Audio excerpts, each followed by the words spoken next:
Hello দর্শক মণ্ডলী, আমি আমিনুল ইসলাম আমার ট্রোলিং চ্যানেলের পক্ষ থেকে আপনাদের সবাইকে স্বাগত। আমরা কম বেশি হিসাব নিকাশের জন্য মোবাইলের ক্যালকুলেটর আমরা ইউজ করে থাকি, তবে অ্যান্ড্রয়েডের ক্যালকুলেটর ইউজ করা খুবই সহজ। সেক্ষেত্রে আপনার আইফোনের ক্যালকুলেটর একটু ভিন্নতা রয়েছে।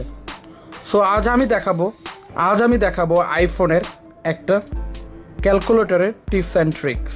সাপোজ আপনি যদি ক্যালকুলেটরে ক্যালকুলেশন করতে চান, সাপোজ ধরেন যে আপনি 503 লিখবেন, আমি ভুলে লিখে ফেললাম 504, কিন্তু আপনি লিখতে চান 503, তাহলে আপনার এই যে 4 যে অংশটা রয়েছে সেই শুধু 4 সংখ্যাটা এটা আপনার কাটতে হবে।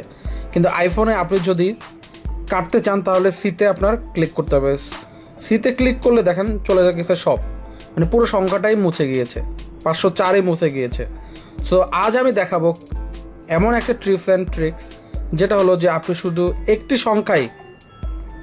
সংখ্যায় আপনি ইজিলি মুছে ফেলতে পারবেন আইফোনের মাধ্যমে। এটা হয়তো বা অনেকেই জানেন না, যারা জানেন না আমার এই ভিডিও থেকে শিখে নেবেন।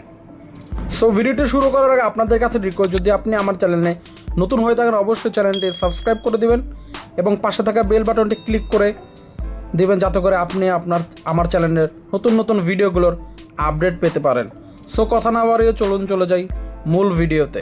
সো আমি আরেকবার বলে নেই যে আপনি ক্যালকুলেটরে সাপোজ ধরেন যে একটা সংখ্যা আপনি যোগ করতে যাচ্ছেন, 503 লিখতে চাচ্ছেন, কিন্তু আপনি লিখে ফেলেন 504।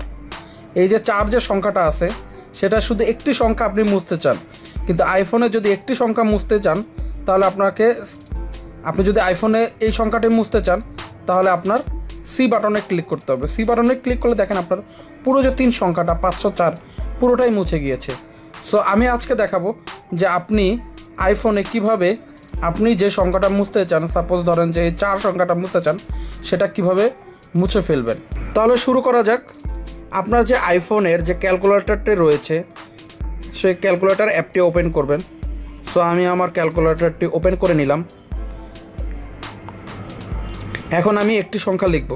আমি কি লিখতে চাচ্ছি 503, কিন্তু আমি ভুলে লিখে ফেললাম 504।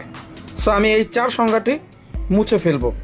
সো এটা কিভাবে মুছবো, আপনি আপনার এই হাতের মাধ্যমে আপনি কি করবেন, এই ডান থেকে বামে একটা ক্লিক করেন, দেখেন মুছে গিয়েছে। এখন আপনি লিখে ফেলতে পারেন 503। এখন আপনি 3ও মুছে ফেলতে চান, যে কোনোভাবে আপনি ডান থেকে বামে বা বাম থেকে ডানে যেভাবে আপনি ক্লিক করবেন দেখবেন মুছে যাবে। আমি দেখেন বাম থেকে ডানে ক্লিক করলাম, দেখবেন মুছে গেল। 0ও মুছতে চাই আমি, তাহলে আমি বাম থেকে ডানে ক্লিক করলাম, মুছে গেল। সো এভাবে করে আপনি আপনার যে ক্যালকুলেটরে মাল্টিপল সংখ্যাগুলো মধ্যে আপনি যদি 6 মুছে ফেলতে চান তাহলে ক্লিক করবেন, মুছে ফেলো। 4 মুছতে চান, মুছে ফেলো। সো এভাবে করে আপনি সিঙ্গেল যে সংখ্যাগুলো, একটি যে সংখ্যাগুলো সেটা আপনি মুছে ফেলতে পারেন। সো ভিডিওটি এই পর্যন্ত ছিল। ভিডিওটি ভালো লাগলে অবশ্যই লাইক, কমেন্টস এবং শেয়ার করবেন, এবং এই ধরনের ভিডিও পেতে চাইলে অবশ্যই কমেন্ট বক্সে কমেন্ট করে জানাবেন। সো আজকের মতন টাটা, বাই বাই।